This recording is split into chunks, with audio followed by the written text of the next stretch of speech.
vous sera donné. Il dit, on versera dans votre sein une bonne mesure. Et la mesure, c'est vous-même qui amenez la mesure. Je ne sais pas si vous avez bien compris avec moi. Amen. La mesure dont on vous servira, ce n'est pas Dieu qui amène cette mesure. C'est vous-même qui amenez la mesure. C'est-à-dire, quand vous donnez à Dieu, vous avez une mesure que vous vous servez. Et quand Dieu va vous remettre, il va se servir de la même mesure. On est ensemble? Amen. Ici, Dieu nous présente cette mesure-là en 3 dimensions. Une mesure serrée, une mesure secouée et une mesure qui déborde. Sont cette mesure-là, mais en 3 dimensions. Une mesure serrée, c'est quoi? Vous savez, lorsque nous étions chez nous là-bas, en Afrique, je prends les mamans vendeuses de riz. Hein? Ceux qui ont mené les vies là-bas, chez nous, au pays, savent ça. Les mamans vendeuses de riz. Lorsque elles vendent les riz et qu'elles veulent gagner beaucoup par un esprit de cupidité, elles prennent une mesure. Si c'est une boîte, on essaie de taper pour que la mesure soit serrée. Vous avez l'habitude de manger 4 verres. Vous achetez 4 verres. Les enfants disent en tout cas, maman, ça ne va pas. On n'est pas rassasié. Parce que la maman a été servie dans une mesure serrée. Vous comprenez très bien? Une mesure secouée, c'est quoi? Allez, on remplit la mesure. Avant de te servir, on secoue. Donc pour que tu reçoives le juste. Hein? On prend. On secoue d'abord et puis on verse chez toi. C'est ça une mesure secouée. Une mesure qui déborde. C'est-à-dire, on remplit la mesure, donc ça dépasse.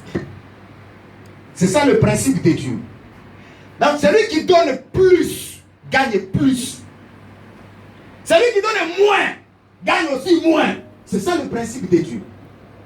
Donne-moi cette montagne. Donc je voudrais que vous soyez bénis au nom de Jésus. Amen. Je voudrais que vous deveniez des grands au nom de Jésus. Amen. Je voudrais que vous occupiez des postes élevés au nom de Jésus. Amen. Amen. Mais la clé, c'est quand on commence à donner. Vous comprenez ça? La clé, c'est quand on commence à donner. J'ai promis de revenir sur Abraham. Abraham, c'est un passage que nous avions déjà lu. Mais je vais revenir pour répéter quelque chose. Important. Il dit après ces choses, je suis dans Genèse au chapitre 22. Dieu mit Abraham à l'épreuve et lui dit Abraham, il lui répondit, mais voici. Dieu dit, prends ton fils, ton unique, celui que tu aimes, Isaac, va-t'en au pays de Moria, et là, offre-les en holocauste sur l'une des montagnes que je t'indiquerai. Abraham avait reçu le plan ou encore l'appel de Dieu. Comme chacun de nous a reçu l'appel de Dieu. Récemment, il a dit beaucoup d'appelés, mais peu d'élus. Je souhaite que tu sois parmi les élus. Amen. Amen. Amen. Les élus qui vont hériter le royaume de Dieu. Amen. Les élus qui entreront au ciel. Amen. Les élus qui mangeront à la table avec Abraham. Amen. Vous savez cela? Donc nous serons assis ce jour-là à la table avec Abraham, avec Isaac, avec Jacob, avec Jérémie, avec Esaü, avec Élie. Dans la table du Seigneur. Dieu appelle Abraham. pour le mettre à l'épreuve. Il dit Abraham. Abraham a répondu, mais voici. Est-ce que Dieu t'a appelé? Dieu t'a appelé.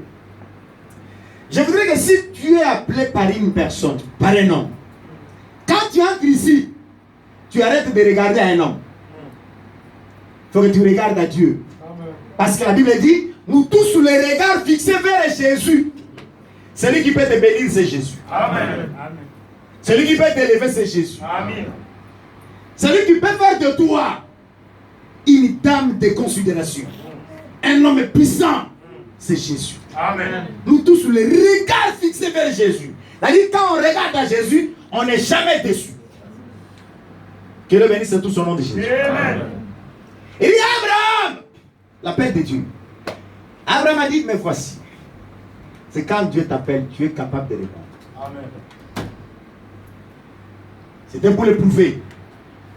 Il dit Abraham, donne-moi ton fils, ton unique, celui que tu aimes, Isaac. Sur l'une des montagnes que je t'indiquerai au pays de Morija. Amen. Je reviens un peu sur le fils en question. Abraham a reçu l'appel de Dieu avec Sarah, sa femme. Les deux, ils sont restés sans enfants. Et Abraham avait déjà 99 ans, sans enfants. Quand Dieu vient le visiter au pays, sous les chaînes de Mamré, 99 ans, sans enfants. Sarah, déjà vieille. Et quand Sarah donne au monde ce fils-là, Dieu revient vers Abraham, il dit Abraham, prends ton fils, va l'offrir sur l'une des montagnes que moi l'Éternel je t'indiquerai. Qui va le faire? Si c'était nous aujourd'hui, tu as fait une affaire, tu as gagné ce que tu pouvais gagner. Tu avais une affaire peut-être de gagner 10 000 $. Tu t'es battu de 10 000 $, tu les as avec toi. Et Dieu t'a dit, mon fils, va, donne cet argent en offrande. Les 10 000 $ que tu as. N'enlève rien. Parce qu'on devait enlever rien dans Isaac. Qui va le faire? Donne-moi ton fils. Va l'offrir sur l'une des montagnes. Remarquez un peu, parce que nous sommes ici dans les choses de Dieu. Considérez que toi, fils d'Abraham, tu es dans les rêves d'Abraham, c'est que toi, tu es Abraham aujourd'hui. Et Dieu le demande, offre-les sur l'une des montagnes de moi l'Éternel et je t'indiquerai.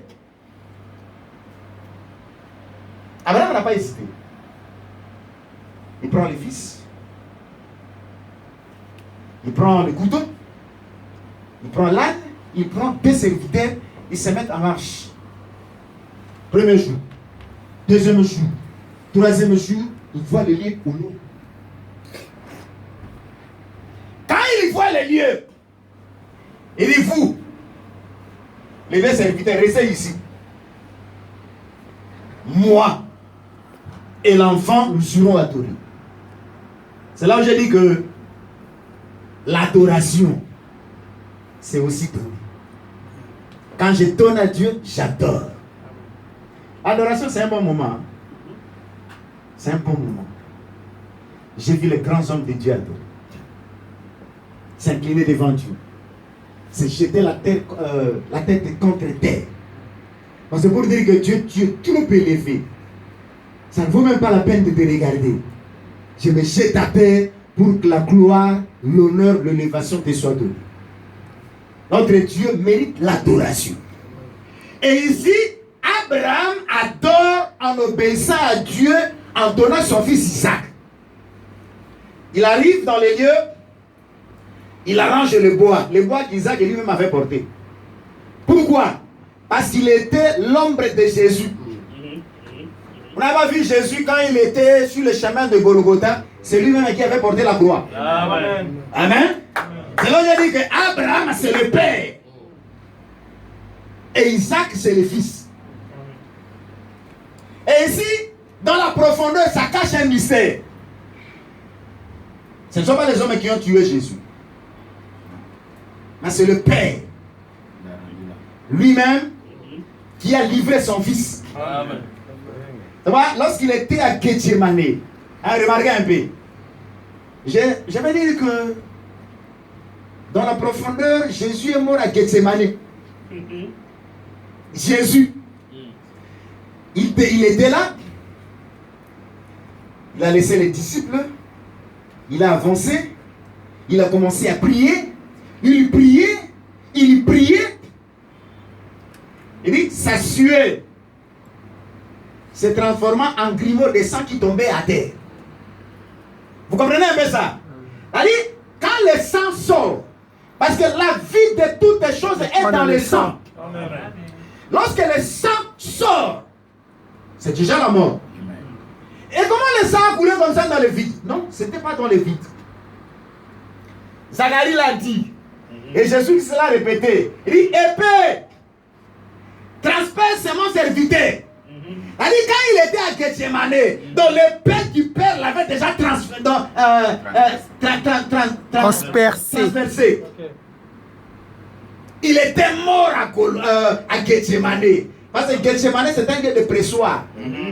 Donc là, le Père l'a pressé. Amen. Donc il est mort par la main du Père. Là, il a dit, je donne ma vie de moi-même. Et j'ai le pouvoir de la récupérer. Tel est l'ordre que j'ai reçu de mon Père. Donc Jésus-Christ s'est donné lui-même. Par la volonté du Père. Ici, le Père, c'est Abraham. Et le Fils, c'est Isaac. C'est pourquoi lui-même, il a porté le bois. Il arrive au lieu du sacrifice. Le Père prend le Fils, il le lie. Parce que c'est un agneau. Il ne pouvait pas bouger. Il est lié. Quand il a soulevé le Père pour égorger le Fils, la Bible dit, l'ange de l'Éternel lui criait depuis le ciel, Abraham, ne fais pas de mal à ton fils. Amen. Amen. Abraham, je vais dire une chose ici. Il dit, le verset 12, l'ange de Dieu dit, je dis quand on était là, je vous ai dit que lorsqu'on parle de l'ange de l'Éternel, c'est une représentation de Dieu lui-même. Amen. Quand il est dit ici, l'ange de l'Éternel dit, en d'autres mots, nous disons, Dieu a dit, n'avance pas ta main sur l'enfant et ne lui fais rien. Car je sais maintenant que tu crains Dieu. Ça veut dire que donner égale craindre Dieu. Quelqu'un m'écoute ici? Amen. Je dis ceci. Donner, c'est craindre Dieu. Celui qui ne craint pas Dieu ne donne pas.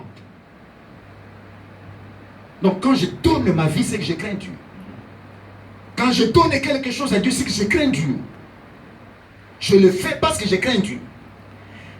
Car je sais maintenant que tu crains Dieu et tu ne m'as pas refusé ton fils et ton unique.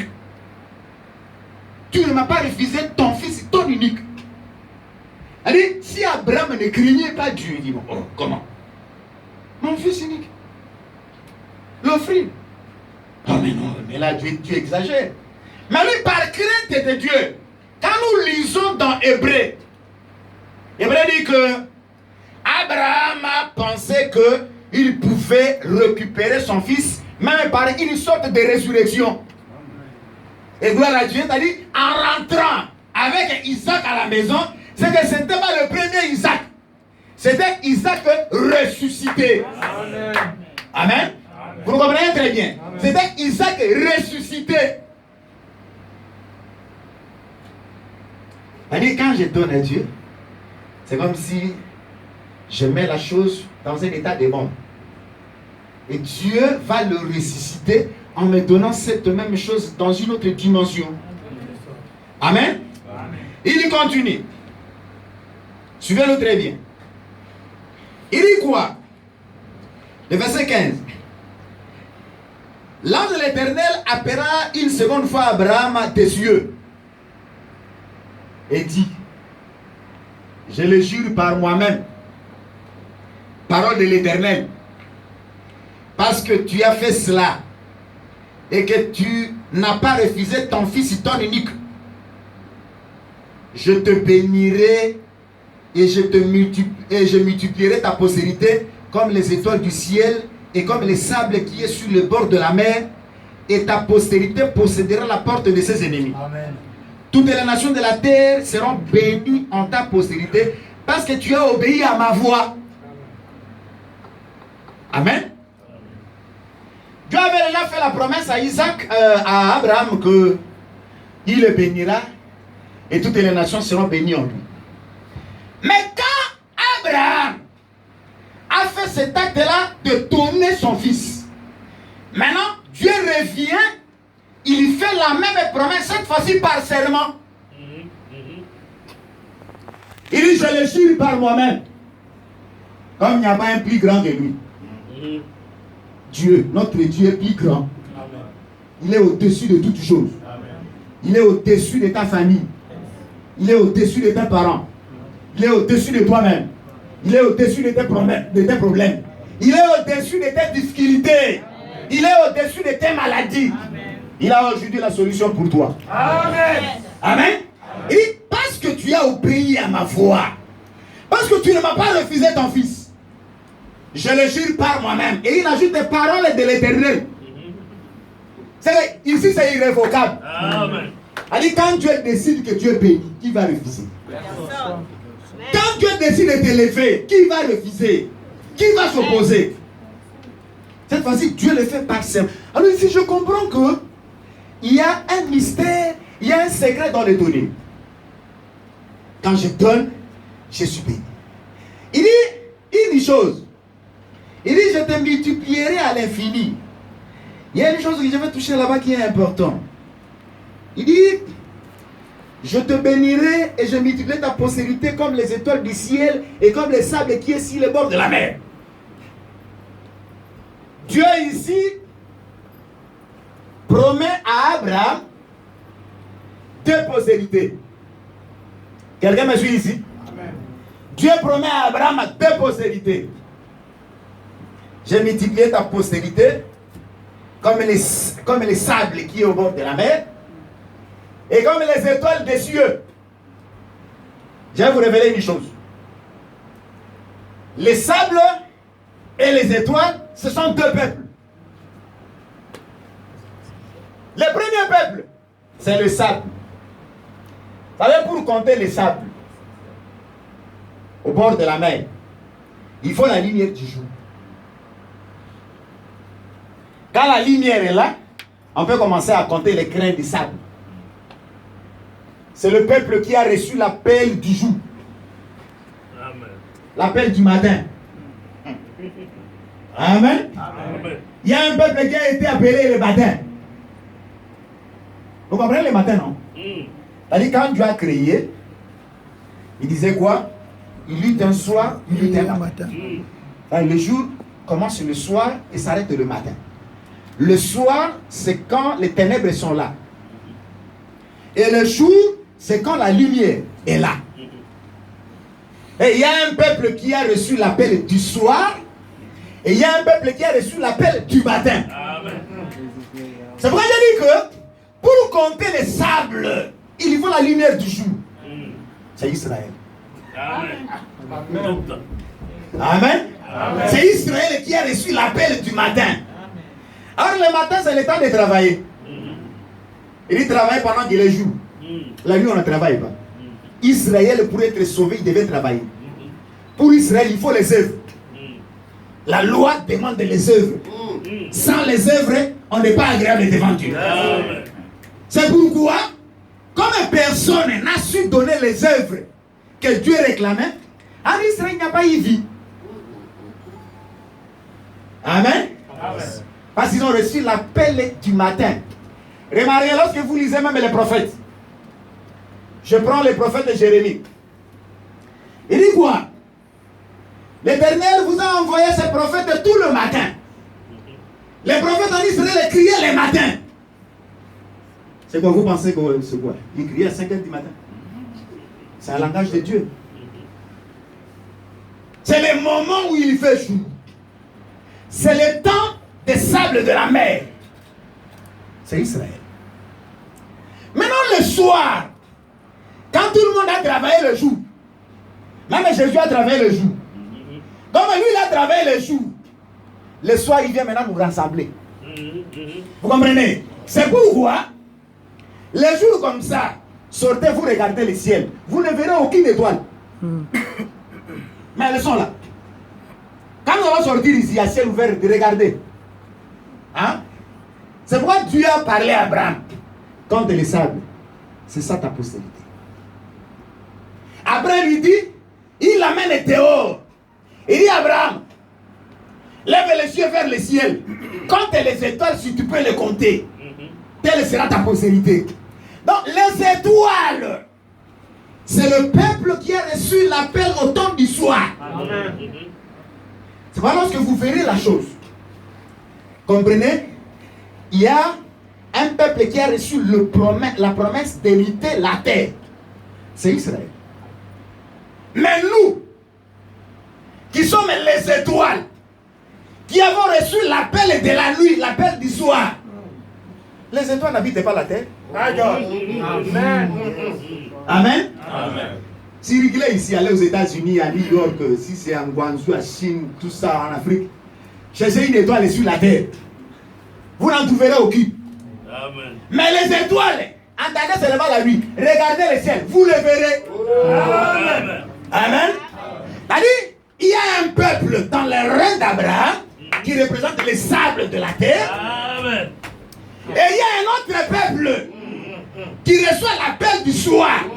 C'est ce peuple-là qui est destiné à entrer au ciel. Amen.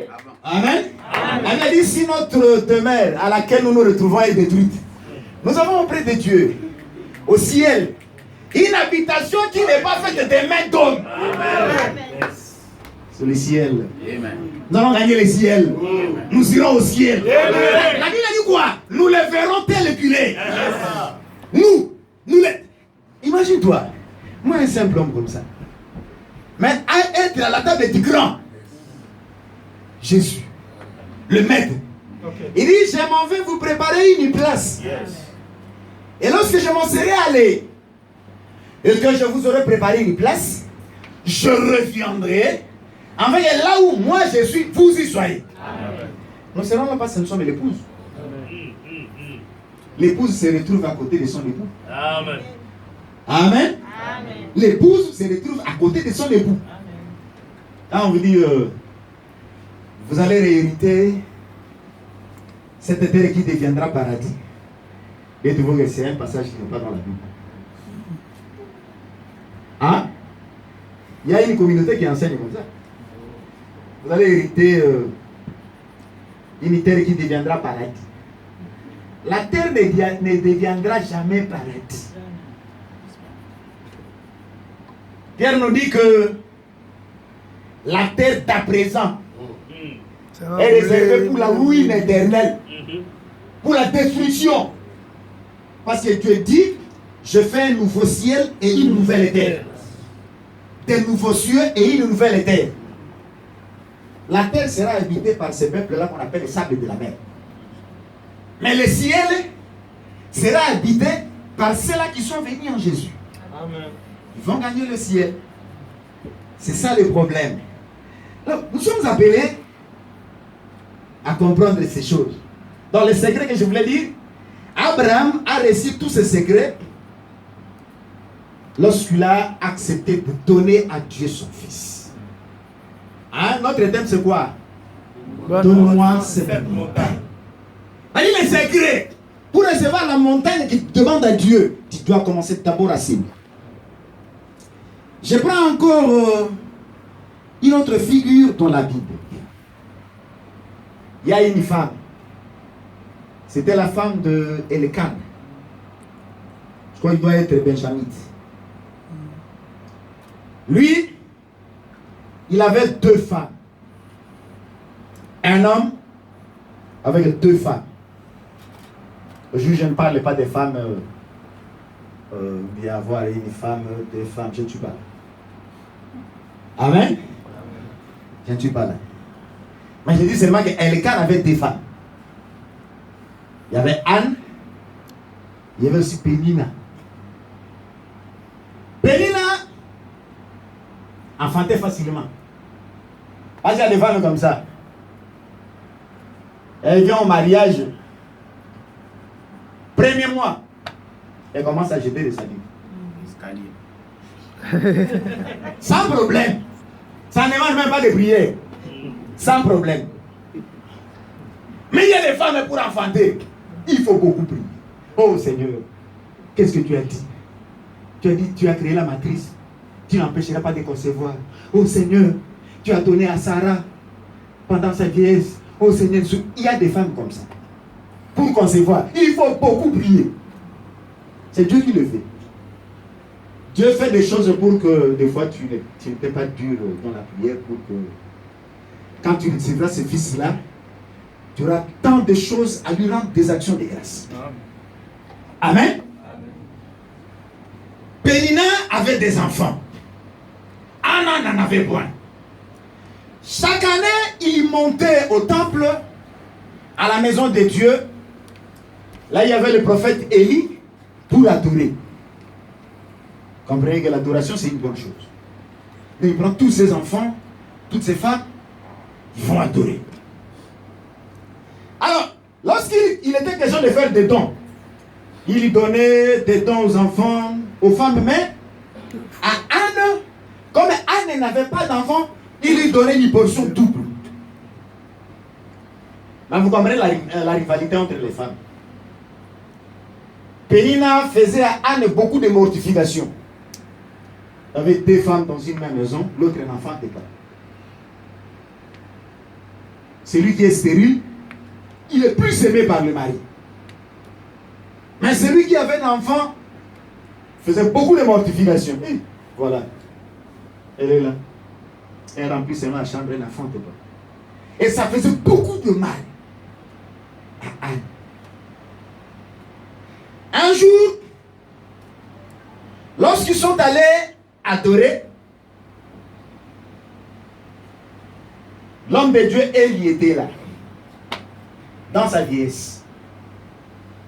La femme était au fond. Elle priait Dieu. Elle priait Dieu. Elle a passé beaucoup de temps à prier. Elle priait Dieu. Elle priait Dieu. Elle priait Dieu. Voilà ce qu'elle disait dans sa prière. Seigneur, si tu me donnes un enfant mâle, je suis dans 1 Samuel, au chapitre 1er, je lis le verset 11. Mais vous pouvez même lire tous les chapitres, lorsque vous serez dans vos maisons. Elle fit un feu en disant, Éternel, si tu daignes regarder l'affliction de ta servante, si tu te souviens de moi et n'oublie point ta servante, si tu donnes à ta servante un enfant mâle, je le consacrerai à l'Éternel pour tout le jour de sa vie, et le rasoir ne passera point sur sa tête. Amen. Il y a ceux-là qui demandent mal. Mais si je reçois cette histoire, vous entendre. Je vais les retrouver. Lorsque je vais revenir au pays, ils sauront que moi je viens d'eux. Ils vont sentir. Hein? Je crois que vous qui êtes ici, vous faites trembler les Africains. Hein? Vous concentrez peut-être pendant 6 mois pour préparer un voyage. Vous allez faire 1 semaine. Hein? Donc quelqu'un va faire 1 semaine au pays, mais il fait la préparation pendant 6 mois. Hein? Ils vont sentir. Le matin, il est dans le rouge. Il entre à la maison, quand il sort à 12h, il est dans le verre. Il sort le soir, il dit, bon, chez nous, quand il fait soir, bon. Hein? C'est pas ça que la femme a demandé. Il dit, Seigneur, si tu regardes l'affliction de ta servante, si tu me donnes un enfant mal, il dit pas que cet enfant-là, le monde sentira. Il dit quoi? Si tu me donnes un enfant mal, je le consacrerai à toi. Je te le donnerai. Il sera toute sa vie consacré à toi et le rasoir ne passera point sur sa tête. Il dit, il sera naziréen. Voilà la demande. Il dit, lorsque tu demandes quelque chose et que Dieu se retrouve dans cette demande, il y va répondre. Amen. Amen. Est-ce que vous pensez que pendant tout le temps que Anne était stérile, elle ne priait pas? Elle priait. Seigneur, donne-moi un enfant. Seigneur, donne-moi un enfant. Mais cette fois-ci, elle a changé. Elle a changé la manière de demander. Elle était là au coin. Elle priait. Elle pleurait. Elle versait son cœur devant du Seigneur. Si tu regardes l'affliction de ta servante, si tu me donnes un enfant mâle, je le consacrerai à toi. Il sera toute sa vie à toi. Elle priait, elle priait, elle priait, elle priait. Comme ça n'était trop, parce que la prière, il faut persévérer. Amen. Il faut persévérer. Et lui qui était là, il a dit, maman, qu'est-ce qui ne va pas? Tu viens avec des livrets jusqu'ici. Il dit, mon Seigneur, je ne suis pas libre. C'est le chagrin de mon cœur qui m'a fait parler jusqu'à ce jour. Amen. Et quand on prie, il faut savoir prier avec persévérance. Persévérer dans la prière. Persévérer, prendre du temps dans la prière. Et quand on prend du temps dans la prière, Dieu se souvient, il écoute. Il y a des gens qui comprennent mal. C'est bon. Avant même que tu pries, Dieu savait déjà. Dis seulement un petit mot, tu arrêtes. Hein? Ils font confusion là où Jésus a dit. Jésus a dit quoi? Jésus n'a pas dit ne priez pas beaucoup. Mais Jésus a plutôt dit ceci. Quand vous priez, ne multipliez pas de vaines paroles. Quand vous priez, ne multipliez pas de vaines paroles. Mais quand